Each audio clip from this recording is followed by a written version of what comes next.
மாலையில சூரியன் மறைஞ்ச பிறகு விளக்கேத்தி வைக்கிறதுக்கான காரணமும் இதுதான். வெறும் வெளிச்சத்துக்காக மட்டும் நம்ம முன்னோர்கள் விளக்கேற்ற பழக்கத்தை கொண்டு வரல. அப்படி அதுதான் காரணம்னா, காஞ்ச சருகுகளையும் குச்சிகளையும் போட்டு நெருப்பு முட்டிருக்கலாமே ஒவ்வொரு வீட்டு முன்னாடியும். பட் அது செய்யல.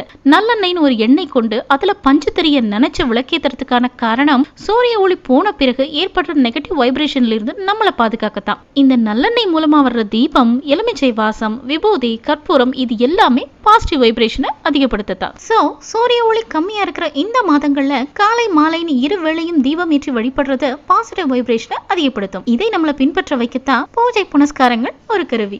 அது மட்டும் இல்லாம இந்த மழை மாதங்கள்ல தண்ணீர் அங்க இங்க தேங்கி சுற்றுச்சூழல் ரொம்பவே மாசடைஞ்சு சுகாதாரம் இல்லாம இந்த மாதிரி குட்டைகள், தேங்கிய தண்ணீர்கள்ல நோய்களை பரப்புற நிறைய வகையான பூச்சிகள், மைக்ரோ ஆர்கானிசம்ஸ் சொல்லப்படுற நுண்ணுயிர்கள் லைக் வைரஸ், பாக்டீரியா எல்லாமே அதிகமா உற்பத்தியாகிற மாதம் இது. இந்த நேரங்கள்ல தான் தொற்று நோய் அதிகமா பரவும்.